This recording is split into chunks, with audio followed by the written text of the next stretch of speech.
என் பேர் கே. குமார், பிஜேபியினுடைய இடுக்கி மாவட்டத்தினுடைய துணைத் தலைவர். கருவாக்குளம், கேரளாவில் இடுக்கி மாவட்டம் கருவாக்குளம். என்னுடைய சட்டமன்ற தொகுதி வந்து குடும்பச்சோலை, பஞ்சாயத்து வண்டமேடு, வார்டு 17.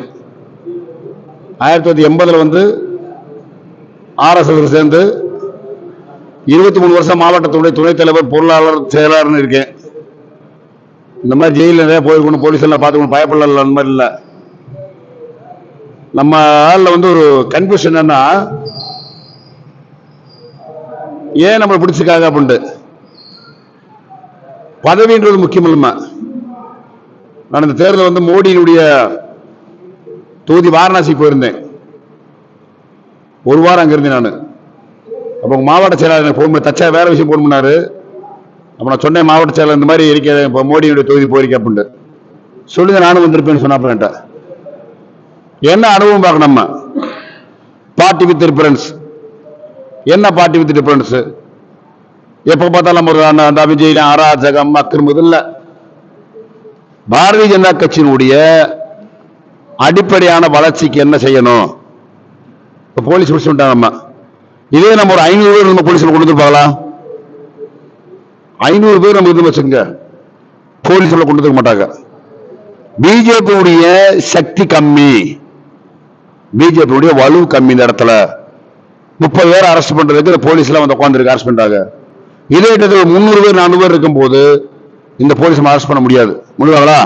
முடியாது. ஏன்னு கேட்டனா, ஒரு நாட்டினுடைய இடங்கள்ல தவறான லைசன்ஸ் இல்லாத கள்ளச்சாராயம் காய்ச்சப்பட்டு 60க்கும் மேற்பட்ட உயிர்கள் பறிக்கப்பட்டிருக்கிறது.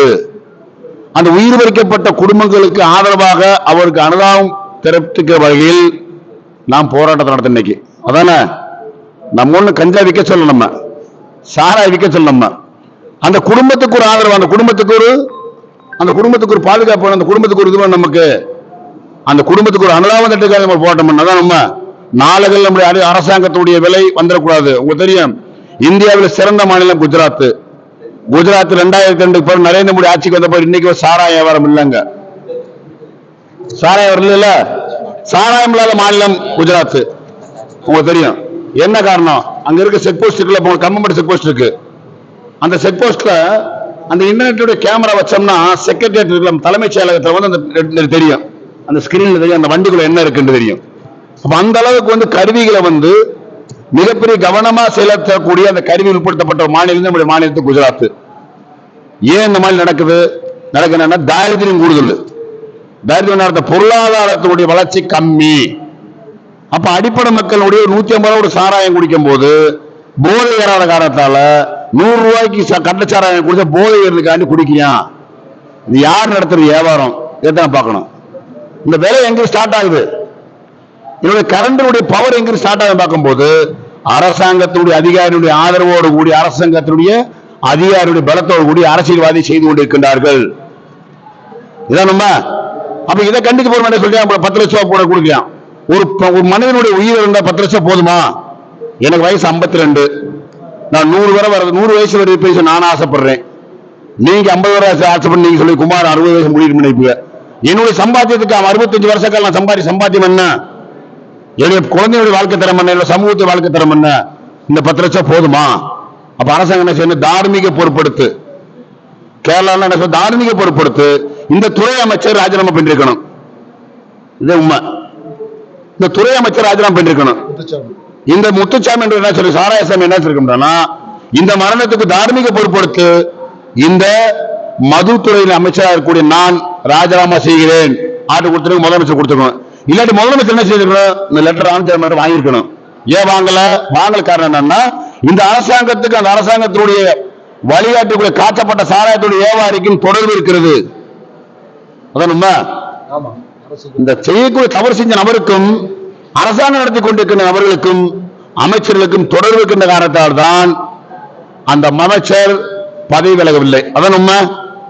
இப்போ தெரியும் உங்களுக்கு, நீட்ல வந்து தவறு நடத்தி சொல்லி பூரா போராட்டம் பண்றாங்க. தர்மேந்திர பிரதான் ராஜினாமா பண்ணு, தர்மேந்திர பிரதான் ராஜினாமா பண்ணு. ஏன் தர்மேந்திர பிரதான் ராஜினாமா பண்ணு? 3 மாசத்துக்கு முன்னாடி இந்திய நாட்டில் தேர்தல் அறிவிச்சிருக்காங்க. அறிவிச்சப்ப நடந்த பரீட்சைக்கு அரசாங்கத்துக்கு என்ன சம்பந்தம்? மோடிக்கு அதுக்கு சம்பந்தம் இல்ல. தேர்தல் கவர்மெண்ட் நடத்துறது. தேர்தல் அதிகாரி செலவு கொடுக்கிறது, தேர்தல் அதிகாரி போலீஸ் பயன்படுத்துறது, தேர்தல் அதிகாரி டிரான்ஸ்பர் கொடுக்குறது. அப்படிப்பட்ட சூழ்நிலையில் நடத்தப்பட்டது தார்மீக பொருட்படுத்துறது. ஏன் கொடுக்கணும்னா தவறான வழியில் செயல்பட்டு பாடுறான ஒரு நம்பிக்கைகள் இருக்கு. இதெல்லாம் அரசாங்கம் அதை கலைக்க முடியுமான்னு பாக்குறாங்க. அப்ப தார்மீக பொறுப்பு தமிழ்நாட்டில் அரசாங்கத்துக்கு அரசியல்வாதிகளுக்கு இல்ல. அந்த ஒரு காரணத்தை இந்த மாதிரி இருக்கு. அப்ப நம்ம ஏன் இருக்கு இந்த மாதிரி இருக்கும்? உங்களுக்கு காலகட்டத்தில் 35 வருஷம் ஆண்டது மேற்கு வங்காளத்தை மாநிலத்தோட கட்சி Communist Party of India March 6 30 வருஷம் 35 வருஷ காலமா ஜோதி பாசு, புத்ததேவ் பட்டாச்சாரி, இந்த மாதிரி நிறைய ஆளுகள் வந்து ஆண்டு கட்சி அந்த மாநிலத்தை கட்சி 35 வருஷ காலமா ஏன் அந்த கட்சி காலியாச்சு காரணம் நீங்க புரியும். இன்னைக்கு அந்த மாநிலத்தில் சிறந்த பள்ளிக்கூடம் இல்ல. நம்ம வந்து பப்ளிக்ல பேசும்போது சில விஷயங்கள் வந்து அடிப்படையான விஷயம் வந்து உறுதி பண்ணோம். அப்ப அந்த மாநிலத்தில் பள்ளிக்கூடம் இல்ல, அந்த மாநிலத்தில் நல்ல ஆஸ்பத்திரி இல்ல, அந்த மாநிலத்தில் சிறந்த ஒரு கல்வியாளர் ஒரு மேல்படிப்பு படிப்பு இல்ல. அப்படிப்பட்ட சூழல் நம்மள மாதிரி அப்பதானிப்பட்ட தாழ்த்தப்பட்ட சமுதாயத்தைப்பட்ட ஆளுகளும் பொருளாதார ரீதியாக மிகப்பெரிய மோசமா இருக்க ஆளுகளும் எப்படி சமூகத்தில் வளர முடியும்? அந்த வளர முடியாத காரணத்தால் தான் காலாகாலமாக அந்த கம்யூனிஸ்ட் செஞ்ச கொடுமையின் பேரால் தான் அந்த கட்சி அங்க அழிக்கப்பட்டு வேற கட்சி வந்துச்சு. வந்த கட்சிக்காரர்களா இருக்காரு பாத்தீங்களா? இல்ல, அவனோட வளர்ச்சி என்ன? மேற்கு பச்சை வங்காளம் பெங்காலிஸ் வரக்கூடிய குடியுரிமை வாங்காமல் நம் நாட்டு ஊழல்பட்டிருக்கின்ற சில தீவிரவாத இயக்கத்துடைய தலைவர்கள், தீவிரவாதத்துடைய ஆதரவு பெற்றக்கூடிய ஆயிரக்கணக்கான லட்சக்கணக்கான ஆளுகளை அந்த மாநிலத்தில் ஊழல் செய்யப்பட மாநிலத்தில் உரிமை கொடுக்கப்பட்டு அந்த மாநிலத்தை ஆட்சி நடத்தி வருகின்ற ஒரு அராஜகமான அரசியல் தான் நடந்து கொண்டிருக்கிறது. 2024 தேர்தல் 21 தேர்தல் பிஜேபி 79 சட்டமன்ற தொகுதி, 2019 பிஜேபிக்கு 18 தொகுதி, 2024 பிஜேபி 12 தொகுதி. ஏன் காரணம்னா இந்த சக்தி சேர்ந்துச்சு, உங்களுக்கு எல்லா சேர்த்து ஒன்று சேர்த்து. அப்ப சொல்றாங்க, என்ன சொல்றாங்க, என்கிட்ட கேட்கிறாங்க, என்னங்க நீங்க மோடி தொகுதிக்கு போனீங்க, மோடிக்கு எப்படி ஓட்டு குறைஞ்சு? அப்ப நம்ம என்ன சொல்லுவோம், மோடிக்கு எப்படி ஓட்டு குறைஞ்சு? ஆமா சரியா ஓட்டு குறைஞ்சு. எங்க பிரதமர் ஓட்டு நம்ம சொல்லணுமா? கணக்கு இருக்கா? இல்ல. என்ன கணக்கு இல்ல? நம்மகிட்ட என்ன ரேகை இருக்க? ரேகை இல்ல. எந்த ரேகை? இந்த ரேகை மட்டும் இருக்கு, வேற எந்த ரேகையும் இல்ல. ரேகை என்ன ரேகை? 2019 நடந்த தேர்தல் என்ன தேர்தல்? ஆக போல் பண்ணது 9,50,000 ஓட்டு. ரைட்டா? 9,50,000 ஓட்டு. பிஜேபி வேல் பண்ண நரேந்திர மோடி கிடைச்ச ஓட்டு 6,60,000 ஓட்டு. சமாஜ்வாதி கிடைச்சது 2,10,000 ஓட்டு. காங்கிரஸ் கிடைச்ச 1,90,000 ஓட்டு. பகுஜன சமாஜ் கட்சி கிடைச்ச 1,40,000 ஓட்டு. அரவிந்த் கெஜ்ரிவால் கிடைச்ச 60,000 ஓட்டு. 6 லட்சம் ஓட்டு வாங்கிட்டாங்க. 6 லட்சம் ஓட்டு எதிர்கட்சிகளும் 6,60,000 ஓட்டு பின்னாடி நாட்டு பிரதமர் நரேந்திர மோடி வாங்கியிருக்காரு. இன்னைக்கு என்ன செய்தி? பகுஜன் சமாஜ், காங்கிரஸ், எஸ்பி, அந்த ஆப் எல்லா கட்சியும் உள்ள சேர்ந்து ஓட்டு பார்க்கும்போது 5 லட்சம் ஓட்டு வந்துருச்சு, 4 லட்சம் ஓட்டு வந்துருச்சு. மோடிக்கு எத்தனை ஓட்டு? 10,50,000 ஓட்டுல நரேந்திர மோடிக்கு கிடைக்கப்பட்ட ஓட்டு 6,67,000 ஓட்டு கிடைச்சிருக்கு. ஆனால் இந்த தீய சக்தியால ஒண்ணு சேரும் போது ஓட்டு எங்க இருக்கு? அந்த பட்டியல் போய் ஒரே இடத்துல விழுந்திருக்கு. காரணம் என்ன? அதை நீங்க சிந்திக்கணும். அப்புறம் வந்து ஒரு விஷயம் போலீஸ் அரசு பேசுறாங்க, இது நல்லா பேசலாம். நமக்கு என்ன காரணம்? நரேந்திர மோடி 400% கேரண்டி, மோடி கேரண்டி சொன்னார் இல்லையா? சொன்னாரு. அப்ப ராகுல் காந்தி என்ன கேரண்டி கொடுத்தாரு? ராகுல் காந்தி 1 லட்சம் ரூபா. என்ன 1 லட்சம் ரூபா? ஒவ்வொரு வீட்டு பெண்மணிக்கு ஒரு மாசத்துக்கு 8,500 ரூபாய் சொன்னார்ல. அது அடிப்படையில் வந்து 8 லட்சம் கோடி, 8 கோடி அந்த பாம் ரெடி பண்ணி இந்திய முன்னணி கேரண்டி, அந்த கேரண்டி அடிச்சு எல்லா வீட்டுக்கு கொடுத்தாங்க. பேரு, அட்ரஸ், கேரண்டி கார்டை கொடுத்த அடிப்படையில் வந்து 163 தொகுதியில் வந்து இந்திய கூட்டணி வெற்றி பெறுது. எங்க மெயினா வெற்றி பெறுது? உத்தரப்பிரதேசம், நம்முடைய ராஜஸ்தான், அதே மாதிரி நம்முடைய மகாராஷ்டிரா, இப்படிப்பட்ட மாநிலங்களில் வெற்றி பெறுது இந்த கட்சி. ஹரியானால வெற்றி பெறுது. அப்புறமா என்ன ஆகி போச்சு? எலெக்ஷன் முடிஞ்சு பிஜேபி கவர்மெண்ட் அதிகாரத்துக்கு வந்த பிறகு பொதுமக்கள் கூட போயிடுறாங்க, எனக்கு பணத்தை கொடு, இந்திய கூட்டணி ஜெயிச்சு பணத்தை கொடுக்க போகும்போது காங்கிரஸ் ஆபீஸ்லையும் எஸ்பி ஆபீஸ்லையும் பணம் இல்ல, தவறான வாக்குறுதி கொடுத்து தேர்தல் அதிகாரியை கூட வந்து நம்முடைய ஒரு பார்வையாளரை வச்சுக்கொண்டு தேர்தல் அதிகாரி ஏமாற்றப்பட்டு போலி வாக்குறுதி அடிப்படையில் 163 எம்பிமார்களுக்கு இன்று என்ன சொல்ல காரணம் காட்டி நோட்டீஸ் சொன்னால் அவங்க பதவி பறிக்கப்பட்ட நோட்டீஸ் அனுப்பப்பட்டிருக்கிறது. உண்மையானது. இது நம்ம சொல்ல விஷயம். மூணாவது நரேந்திர மோடி விஷயம் முடிச்சிருவான். நிறைய வீட்டுக்கு போன் பண்ணிட்டு இருப்பாங்க. இப்போ போன் பண்ணிட்டு அவங்களுக்கு ஜெயிலுக்கு சொல்லிட்டு அவங்களுக்கு போன் பண்ணிட்டே இருக்காங்க. உங்களுக்கு தெரியும், வாரணாசி 2020க்கு 2014க்கு முன்னாடி வாரணாசி உங்களுக்கு தெரியும். சகோதரி வாரணாசி கோயிலுக்குள்ள போகும்போது ஒரு தோட்டி மாதிரி தோட்டினா ஒரு கொக்கி அதான் கத்தி கொக்கி, அந்த கக்கி கொத்தி வச்சு அந்த கழுத்துல போட்டு அந்த நல்ல அடிச்சு விடுவாங்க. நான் நேரம் அந்த அடிப்பை கேள்விப்பட்டா சொல்றேன். அதை எடுத்து போக மாட்டேன் சொன்னா தாய்மாருக்கு வந்து தைரியமா போக முடியாது.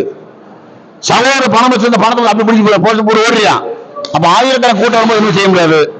அந்த இடத்துல நம்முடைய யோகி ஆதித்யநாத் கவர்மெண்ட் அந்த செய்யப்பட்ட ரவுடிசம் பண்ணக்கூடிய ஆளுகள் வந்து 4-5 போடு தொழிலோட பேர்ல வந்து அந்த வாரணாசியில் அந்த காசியில 10,000 பேருக்கு இஸ்லாமிய சகோதரர், இந்து சகோதரர், கிறிஸ்டின் யாரும் இல்லாம 10,000 வாகனம், எலக்ட்ரிக் வாகனம் ஆட்டோ ரிக்ஷா கொடுத்திருக்காங்க.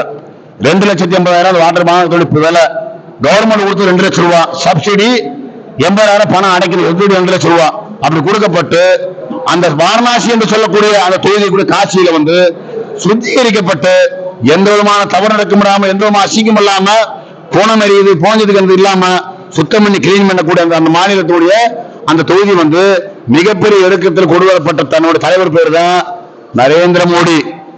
நரேந்திர மோடி செஞ்ச பாவம் என்ன? நரேந்திர மோடி செஞ்ச தவறு என்ன? நரேந்திர மோடி செஞ்ச ஒரு தவறு என்னன்னா, காங்கிரஸ்காரன் மாதிரி நான் 2 லட்சம் கொடுக்கல 3 லட்சம் கொடுக்கணும் வாக்குறுதி கொடுக்கல. ஏன்னா நரேந்திர மோடி வந்து கார் பணத்தை எடுக்கல.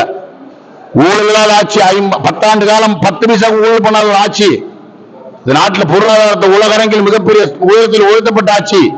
இந்த ஆட்சி உலகமெல்லாம் இந்த ஆட்சி வல்லமையான ஆட்சி நினைக்கின்றது.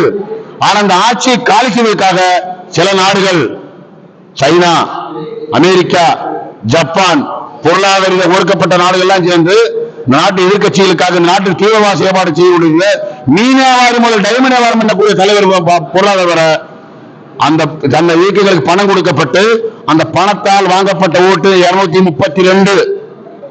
ஒரு பணம் கூட செலவழிக்காத வாங்குற ஓட்டுன்னு 240. தெரியுமா உங்களுக்கு? ஆனால இந்த நாட்டில் வந்து நரேந்திர மோடி அயோத்தியா போயிருந்தவங்களுக்கு அயோத்தியா போனா அயோத்தி சிறப்பா இருக்கு. அந்த பகவானை பார்க்கணும், அயோத்தி ஸ்ரீராமனை பார்க்கலாம் இல்ல பார்க்கணும். உங்களுக்கு 1998 டிசம்பர் மாதம் 6ஆம் தேதி அயோத்தியா ராமனுடைய அந்த பாபர் இடிக்கப்பட்ட 9வது அரஸ்ட். நம்முடைய தலைவர் அடல் பிகாரி வாஜ்பாய் அரெஸ்ட் பண்றாங்க, அத்வானி அரெஸ்ட் பண்றாங்க, அரெஸ்ட் பண்றாங்க, அரெஸ்ட் பண்ணி அடிக்கிறாங்க, உதைக்கிறாங்க, செய்யறாங்க. ஆனால் 1.25 வருஷம் சாப்பிடலாம், பல்லெல்லாம் போச்சு, இடுப்பு இறக்க முடியல, அப்படி ஆஸ்பத்திரி இருக்கும். 34 வருஷத்துக்கு பிறகு அயோத்திக்கு போனோம். அந்த ராமன் எப்படி பாக்குறது? 200 மீட்டர் 300 மீட்டர் அந்த பக்கத்து ராமனை பார்க்கலாம். அந்த ராமன் இப்படி பார்க்க முடியாது. 300 மீட்டர் இருந்து ராமனை பார்க்கலாம். எந்த கோயில் போனா சாமி முன்னாடி போனதை பார்க்க முடியும். நம்முடைய ராமன் 600 ஆண்டு காலமாக பாவனுடைய அடிமை இழுக்கப்பட்ட அந்த சமூகத்துடைய மக்களை மீட்கப்பட்ட தலைவர் நரேந்திர மோடி அவர்கள் முன்னாடி வச்சு 10 ஆயிரக்கணக்கான தொண்டர்கள், லட்சக்கணக்கான தொண்டர்கள் ராமனை பார்த்து போயிருக்க ராமா ராமா ராமான்றாங்க. அப்ப என்ன சொல்றியா? ராமனுடைய தொகுதி தோற்கப்பட்டிருக்கிறது. யார் சொல்றது? கம்யூனிஸ்ட் காங்கிரஸ் சொல்ற ராமனுடைய தொகுதி அயோத்தியா தோற்க இருக்கிறது சொல்லியான். ஏன் தொகுதி தெரியுமா? அயோத்தியா தோத்தல்ல. இந்தியா நாட்டில் 240 தொகுதியும் கிடைக்காம இருந்தாலும் பிஜேபி ஒரு சீட்டு கூட கிடைக்காட்டியும் நம்ம லட்சியம் ராமன் உண்மையா இல்லையா? எந்த சீட்டு கிடைக்கவே இல்லையோ, ஒரு மாநிலத்தை ஆளுமே இல்லையோ, நரேந்திர மோடி தோத்தாலும் நம்முடைய வெற்றி ராமன். கோடான கோடி 50 சதவீதத்துடைய நம்முடைய அமைச்சர் நம்முடைய தலைமை தெய்வம் ராமனுக்காகத்தான் நாம் பாடுபட்டுக் கொண்டிருந்தோம். 600 ஆண்டு காலமாக போட்டோ எடுக்கிறோம். இல்ல எத்தனை தொண்டர்கள் 1992 நம்முடைய முலாயம் அரசாங்கம் எத்தனை பேர் சாயோனை வந்து கல்ல கட்டி ஆயிரக்கணக்கான தொண்டர் கொண்டாங்க, துப்பாக்கியால் வெடிவைக்கப்பட்டார்கள். எத்தனை பேர் செத்துருவோம், கரசாலை போட்டு வீட்டுக்கு வரல, விரிமானல காட்டி முதுகு காட்டாரு தொண்டர் காட்டல. அதே பட்டாளம் கேட்டது நெஞ்ச காட்டி கொண்டார்கள். கூடு யாருக்காக? ராமனுக்காக, ஸ்ரீராமனுக்காக, ராமனுடைய இந்திய நாட்டில் பாரதத்துடைய மக்களுடைய மானத்தை காப்பாற்ற ராமனுக்காக என்று சொன்னார்கள். ஆகவே ராமனுடைய கல்வெட்டு அந்த ராமனை மீட்டப்பட்டிருக்கும். நம்ம அப்ப எல்லா இதிலும் மீட்டப்பட்ட தெய்வத்துடைய பாரதிய ஜனதா கட்சி டீ முக்கியம் இல்லை, நமக்கு சாப்பிட ஒன்றும் சொல்ல. பாரதிய ஜனதா கட்சி ஆட்சி கறக்கும் போது நாம் நினைக்கிற ஒரே விஷயமே, அது நீங்க எல்லாம் நினைக்கிறீங்க. நம்முடைய தலைவர் ஒரு விஷயம் சொன்னாரு, நம்ம பிரதமர் விஷயம் சொன்னார், உங்களுக்கு தெரியும். 370 சொன்னார்ல, 370 காஷ்மீர் மீட்டப்பட்ட மட்டுமல்ல, பாரதிய ஜனதா கட்சியில் ஒவ்வொரு தொண்டன் இருக்கக்கூடிய ஒரு பூத்திலையும் 370 பிளஸ் ஓட்டு வேணும் சொன்னாரு. இதை நீங்க கவனிச்சீங்களா? கவனிக்கல. என்ன சொன்னாரு? ஆர்டிகல் 370 மட்டுமல்ல, ஆர்டிகல் 320 மாற்றப்பட்டாலும் பிஜேபி 43 ஆண்டு காலத்தில் சரித்திரத்தில் நம்ம நாட்டுடைய தலைவராக இருக்கப்பட்ட சாம பிரசாத் முகர்ஜியுடைய நினைவு நாள் இன்னைக்கு. அந்த நினைவு நாளில் அவர் சொன்ன ஒரே வார்த்தை ஆர்டிகல் 307 மாற்றப்படணும். ஆர்டிகல் 307 மாறும்போது இந்தியாவில் கூடிய ஒவ்வொரு பூத்திலையும் பிஜேபி தொண்டர் யார் என்றாலும் 320+ ஓட்டு வேணும் சொன்னாரு. நம்ம வாங்கணுமா? வாங்கல. இல்ல என்ன காரணம்? கட்டடம் ஃபேமஸ் பண்ண ஸ்டேடியா இருக்கு, பேஸ்மெண்ட் வீக். இங்க பேஸ்மெண்ட் வீக். ஜெயராமன்றது மாவட்ட துணைத் தலைவர், குமார் மாவட்ட துணைத் தலைவர். குமார் இருக்கிற இடத்துல வந்து என்ன வேணும்? பூத் கமிட்டி வேணும், கிளை கமிட்டி. கிளை கமிட்டியில அடி இந்த கட்டடத்துடைய இந்த கல்யாண மண்டபத்துடைய பலன் எங்க இருக்கு? மேல இருக்க தூண் இல்ல, அடியில் இருக்கிற பேஸ்மெண்டம். இந்த பேஸ்மெண்ட் மன்றம் வந்து அமித்ஷாவா இருந்தாலும், மோடியாக இருந்தாலும், குமாராக இருந்தாலும், யாராக இருந்தாலும் அடிப்படை என்பது பூத் கிளை கமிட்டி. அந்த கிளை கமிட்டி எந்த அளவுக்கு ஒரு ஆழ்மரம் இருக்குது, ஆழமரம் எந்த அளவுக்கு வேர்கள் உள்ள போதோ, எந்த ஆழத்தில் வேர் உள்ள போதோ அந்த அளவு வேர் உள்ள போகாத அந்த ஆழ்மரத்துடைய ஆயுஸ் கூடிட்டே இருக்கும். வேறு என்ன? பிஜேபி கிளை கமிட்டி. அந்த கிளை கமிட்டியை வந்து வலுப்படுத்தணும். வலுப்படுத்தாத திமுக அரசு வந்து ஒழிக்க முடியும், வலுப்படுத்தாத காங்கிரஸ் ஒழிக்க முடியும், வலுப்படுத்தாத அதிமுக ஒழிக்க முடியும். கழகம் இல்லாத ஒரு முன்னணி தமிழ்நாட்டில் வரணும் சொன்னா, நான் இருக்கக்கூடிய பகுதிகள் பாரதிய ஜனதா கட்சியுடைய வாக்கு சதவீதம் நம்பர் 1. ஒண்ணு இல்ல, நம்பர் 1. 1000 ஓட்டுல 500 ஓட்டை வாங்குவேன். மற்ற கட்சியெல்லாம் 500 ஓட்டு வாங்கட்டும். என் பூத்துல மாத்திரம் என்ன வழி? ஒரு மாதிரியா தலைவர் யார்? நான். என் பூத்துல வந்து மாதிரியா தலைவர் சொன்னா, நான் ஒரு தலைவராக மட்டுமல்ல, அந்த பூத்தில் சாதாரண தொண்டராகவும் செயல்பட வேண்டும். தலைவர் கட்சியில் கமிட்டி வரும்போது பூத்து வரும்போது தலைவர் இல்லாம மகளிரணி மாவட்ட தலைவர் மாவட்டத்தில் இல்ல, அந்த பூத்து வரும்போது சாதாரண ஒரு தொண்டன். அந்த தொண்டராக கூடிய பகுதியில் பாரதிய ஜனதா கட்சி வலுவடை வேண்டும் சொன்னால், இன்னைக்கு 32 பேர் அரசு வந்திருக்கோம். யாராவது சாப்பாடு வந்திருக்குமா? சாராயம் கிடைச்சிருக்கா? இல்ல. டீ கிடைச்சிருக்கா? இல்ல. போலீஸ்கார் டீ குடிக்க சொல்ல குடிக்க மாட்டேன். ஒரு ஆதர்ச தீபம் கொளுத்து, ஒரு தீபத்தை பொருத்தம், ஒரு தீபம் பொருத்தம்ல கிடாதாய ஜாஜன்மம் காலம் வரைக்கும் அந்த தீவிரத்தை அமராம பாதுகாக்கக்கூடிய கடமை இருக்கு, பொருத்தக்கூடிய தலைவர்களுக்கு இருக்கு. இல்ல உண்மை உண்டா இல்லையா? ஒரு ஆதர்ச தீபம் கொளுத்து கிடாதாய ஜாஜன்மம் காலம் வரைக்கும் ஒரு தீவிரத்தை பொருத்திட்டோம்னா அது அமராம பார்க்கக்கூடிய கடமை இங்க இருக்க ஒவ்வொரு தொண்டருக்கு இருக்கு. புரியுதுல? ஒரு கிளை கமிட்டி பிஜேபி ஆரம்பிக்கப்பட்டோம்னா அந்த கிளை கமிட்டியுடைய வலுவான செயல்பாடுக்கு செயல்படக்கூடிய தலைவனாக ஒரு தொண்டராக மாற வேண்டும். அப்படிப்பட்ட தொண்டராகத்தான் மாற வேண்டும். அதே நம்ம சாம்பிரதாய முக்கிய சொல்லியிருக்காரு. நான் இருக்கக்கூடிய இந்த நாட்டில் ஆர்டிகல் 370 காஷ்மீரினுடைய சட்டத்தை மாற்ற வேண்டும் என்று சொன்னால் ஒரு தரமான அரசு வர வேண்டும். அந்த அரசு ஆளாக இருக்க வேண்டும், தேசத்துடைய நல்லா காக்கக்கூடிய ஒரு மனிதராக இருக்க வேண்டும். யார்? நரேந்திர மோடியும் இல்ல, நம்முடைய விவேகானந்த சாமியுடைய நரேந்திரன். அந்த நரேந்திரன் நம்ம சின்ன நரேந்திர மோடி. நரேந்திர மோடி யாரு? தன்னுடைய அம்மா இறந்துருச்சு. உங்க அம்மா இருந்தா செய்யுங்க, அம்மா என்னை விட்டு போயிட்டியம்மா, விட்டு போயிட்டிய. மாமா வரலையா? மச்சின வரலையா? அவர் வரல, ஜெயராமன் வரல, குமார் வரல, முத்துசாமி வரல, ஒரு சிறுவர் வரல. நம்ம அம்மா கவலை நமக்கு. ஏன் நம்ம தலைவர் வரல, அவன் வரல, இவன் நம்ம நினைச்சிருப்போம். இல்ல அப்படின்னா இல்லையா? மோடி என்ன நினைச்சாரு? யாரு வர வேணாம்யா? மோடி ஒரு நாள் லேட் போயிருந்தா உலக தலைவர்களா வந்திருப்பாங்க. உலகத்தில் இருக்கிற 2204 நாடுகளுடைய தலைவர்களும் பிளைட் வந்து டெல்லி இறங்கிப்பா. யாருக்காண்டி? மோடியுடைய அம்மாவுக்கு இறங்கிப்பான். மோடி என்ன சொன்னாரு? வேண்டாம், ஒரு நாள் வேலை கிடைக்க வேண்டாம் என்னோட தாய்க்காக. என்னோட தாய் என்பது ஒரு சாதாரண தாய். நான் ஒரு கோடீஸ்வரன் அல்ல, நான் ராஜீவ் காந்தி அல்ல, நான் இந்திரா காந்தி அல்ல, நான் நெய்வு அல்ல, நான் சாதாரணப்பட்ட ஒரு நரேந்திரவன். என் தாய் வழக்கு சேர்க்கும் போது என்னுடைய தாயை நானே தூக்கிட்டு போய் அடக்கம் என்று சொன்னார் மோடி. அந்த திறமையான தலைவர் யாரு? அதே மோடி கே கேரண்டி. இதே மோடி கே கேரண்டி. அதே நம்ம சொல்ல பாரத் மாதாக்கு சொல்ல. அப்ப சொல்லியா இவனுக்கு பிஜேபிக்கு பாரத் மாதாக்கு என்ன சம்பந்தம்? சொல்லல. காஷ்மீர்ல பிரச்சனை ஏன் பிஜேபி சொல்லியா? இவனுக்கு பிஜேபிக்கு பாரத் மாதாக்கு என்ன சம்பந்தம் கேட்க யாரு கேட்கறது? சாதாரண கம்யூனிஸ்ட் காங்கிரஸ் கேட்கிறான். என்ன பாரத் மாதாக்கு செய்ய? அதை முடிச்சு முடிச்சிருக்கேன். நான் உங்களுக்கு தெரியும், நான் எங்கிருந்து போறேன், போற வெளில ஒரு அட்டாக்காக இறந்துடுறேன். போற பீஸ் வச்சுங்க, அப்படி நீங்களா திரும்பி வீட்டுல போடுறீங்க. நீங்க அம்மா சொல்ல தவறாச்சு, 10 நாள் ஆனாலும் என் மகனை அடக்க விட மாட்டேன், என் மகனை கீழே வச்சா எறும்படிக்கும், தலையை வச்சா பேரிக்கும், உள்ளங்கி வச்சு ஆராட்டு பண்ண 10 மாசம் கத்துப்பட்ட பகனை அடக்க கூடாது, என் மகன் கண்ணிலே இருக்குன்னு சொல்லுங்களா? 4 நாள் 3 நாள் ஆன பிறகு எங்க அம்மா என்ன சொல்லும்? தவராஜ் வாப்பா வாடடிக்குது, தூக்கிட்டு போற வேப்ப காலாவது அடக்கப்படப்பாடு சொல்லு அம்மா சொல்லுவேன் சொல்லுங்கள. கோழி செத்தா கோழி கறி இருக்கு, ஆடு செத்தா தொழில் இருக்கு, மாடு செத்தா தொழில் இருக்கு, மனுஷ செத்தா ஒண்ணு இல்ல. 4வது நாள் அழுகி போன படத்தை கூட 2 கை நீட்டி வரவேற்கின்ற ஒரு பண்பு பார்த்தீங்களா? அதே பாரத மாதா, பாரத் மாதாக்கு சொல்றது. அந்த பாரத மாதாக்கு பொழப்பு வைக்கணும். இந்த பாரத மத பாதுகாக்கக்கூடிய சன்மை அதான் காலகாலமாக பூமி வருது 415 கோடி வருஷம், பூமியில வருஷம் 415 கோடி வருஷம், ஆயிரக்கணக்கான ஆண்டுகளுக்கு முன்னால் ஆரம்பிக்கப்பட்ட சமூகம் ஹிந்து சமூகம். அந்த ஹிந்து சமூகத்தை பார்த்து 2 ஜாதியின் பெயரில் மாற்றியிருக்கப்பட்டார்கள். ஆனால் பொது சமூகத்திற்கு முன்னால் எல்லாரும் சமான உரிமை கொடுக்கப்பட்ட ஒரு தலைவன் நரேந்திர தாமோதர் தாஸ் மோடி. அந்த மோடி அரசாங்கம் 2029 ஆண்டு காலத்தியாக வரும்போது இந்த பாராளுமன்றத்தில் 800 சீட்டு வரும். அன்னைக்கு அப்படி 543 எனக்கு 800 எப்படி வரும்? 500 மட்டுமல்ல, இந்திய நாட்டு சீட்டு என்ன கூட போகுது. மகளிருக்கு 33%. யாரு கொண்டு வந்தது? பிஜேபி கொண்டு வந்தது 33%. அப்ப 800 சீட்டு வரும் பார்லிமெண்ட்ல. அப்ப 800 சீட்டு தமிழ்நாட்டு எத்தனை சீட்டு வரும்? 35 சீட்டாகி மாறிடும். இந்த திமுக 40 35 ஆகி போகும். குஜராத்ல எத்தனை வரும்? 28 வரும். உத்தரப்பிரதேச 80 110 வரும். எத்தனை சீட்டு கூடிட்டே இருக்கும். ஆனால் திராவிட இயக்கங்கள் தேசத்துக்காக எதிராக செயல்பட்டுக் திராவிட இயக்கம் வாழக்கூடிய மண்ணில் சீட்டு குறையும்.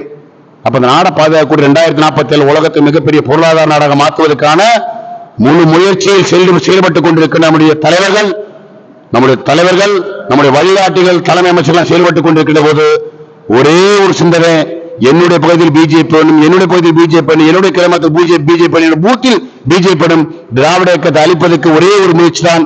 நான் வாழக்கூடிய பகுதியில் பாரதிய ஜனதா கட்சி நம்பர் 1. நான் வாழக்கூடிய பகுதியில் பாரதிய ஜனதா கட்சி 1. மகளிர் இன்னைக்கு என்ன வேலை? 5 வருஷத்துக்கு போராட்டம். மகளிருக்கு என்ன போராட்டம்? போராட்டம். யாருக்கான போராட்டம்? அரசாங்கத்துக்கான போராட்டம். இளைஞர்களுக்கு என்ன வேலை? போராட்டம் போராட்டம் போராட்டம். தலைவருக்கு என்ன வேலை? போராட்டம் போராட்டம் போட்டு இந்த போராட்டத்தின் அடிப்படையில் போராட்டம் நம்ம சொத்து. இன்னைக்கு இப்படி ஜெயில போட்டாலும் சொல்லல, நம்ம தூக்குல போட்டாலும் இல்ல, ஒன்னும் பிரச்சனை, வாழ்ந்துட்டோம். யாருக்காக? நாட்டுக்காக வாழ்ந்துட்டோம். என்ன போகுது நமக்கு? ஒன்னும் பிரச்சனை இல்லை, எல்லாம் முடிச்சு நமக்கு எல்லாம் முடிச்சு. நம்மளோட பெரிய தலைவர்கள் நமக்கு பெரிய ஆன ஒன்றும் பிரச்சனை இல்லை. அதனால நாம் இருக்கக்கூடிய பகுதிகளில் இந்த பிஜேபி உயர்ந்த முறையில் கொண்டு வருவதற்கான செயல்பாடுகளை நீங்கள் அனைவரும் செய்ய வேண்டும். எந்த கூட்டத்துக்கு போனாலும் ஃபர்ஸ்ட் அறிமுகம் பண்ணுங்க. நீங்க நான் பிஜேபி பொறுப்பாளர், இந்த தலைவர் என் பேர் இந்த கட்சியை அறிமுகம் பண்ணுங்க. சும்மா கூட்டம் கூட்டி ஒரு 50 பேர் கூட்டி வந்து யாரும் தெரியாம, போலீஸ்கார்ட்ட யாரும் தெரியாம, தலைவர் தெரியணும். இந்த நிகழ்ச்சி நடத்தக்கூடிய முனியரசனுக்கு தெரியும் யார் யார் வந்திருக்காங்க சொல்லி முனியரசன் டைரியில் இருக்கணும், டைரி கையில் இருக்கணும். நம்பர் 1 தவராஜா, நம்முடைய மகளிர் தலைவர், நம்முடைய மாவட்ட செயலாளர்கள் யாரு நம்பர் 1 1 2 3 எழுதணும். அப்ப இந்த ஒவ்வொரு போராட்டத்திலையும் ஒவ்வொரு கையிலும் எத்தனை பேர் இருக்காங்க ஒரு லிஸ்ட் நம்முடைய பூத் கமிட்டியுடைய மினிஸ்டர் புக்கில் இருக்கணும், பஞ்சாயத்து மினிஸ்டர் புக்கில் இருக்கணும், நம்முடைய மண்டல கமிட்டி இருக்கணும், நம்முடைய நகர கமிட்டி இருக்கணும், மாவட்ட கமிட்டி இருக்கணும். யாரு காணாம போனாலும் அந்த ஆளை கொண்டு வரக்கூடிய எல்லாருடைய கடமையும் நம்முடைய தலைமை செயல்பாடுகள் இருக்கின்றது. ஆகவே இந்த போராட்டம் ஒரு சின்ன போராட்டம் நமக்கு பெரிய இல்ல. 60 பேர் செத்து போன போராட்டம். 60 பேர் குடும்பத்துக்காக நம்ம 2 மணி நேரம் ஒன்றும் தவறு இல்லை. நாளை பகலெல்லாம் இல்லாத ஒன்றும் பிரச்சனை இல்லை. ஆனா அந்த போராட்டத்தை பங்கெடுத்த என்னையும் இப்படி உட்கார வச்சு இந்த போராட்டத்துக்கு பங்கெடுப்பை வைத்த உங்களுடைய மாவட்டத்துடைய துணைத் தலைவருக்கும் இந்த கூட்டத்துக்கு அனைவருக்கும் இந்த வாய்ப்பு. எங்களுடைய பேச்சல் இந்த மாதிரி இல்ல, போலீஸ் எல்லாம் கேரளாலாம் மதிக்க மாட்டோம். ஏதோ 150 சிக்கிட்டு மணிக்கு 3000 சிக்கிட்டு காண்டி வந்து ஒரு பேச்சுவார்த்தை நடந்துட்டு இந்த மாதிரி இல்லை. எங்களுக்கு டைலாக் இல்லை. நாங்களாம் 30 வருடம் முன்னூறு போலீஸ் அரெஸ்ட் பண்ண முடியாது, அரெஸ்ட் பண்ண முடியாது, விட மாட்டோம். அந்த அளவுக்கு போராட்டம் பண்ணுவாங்க. அப்ப கட்சி கட்சி கட்சி போராட்டம் போராட்டம் போராட்டம், ஜெயிலு ஜெயிலு. இந்த ஜெயிலுடைய அடிப்படையில் வந்தது நம்ம கட்சி. அதுல இந்த தாமரை தண்ணியில வந்த தாமரை இல்ல, இந்த தாமரை கிடங்குல வந்த தாமரை இல்ல.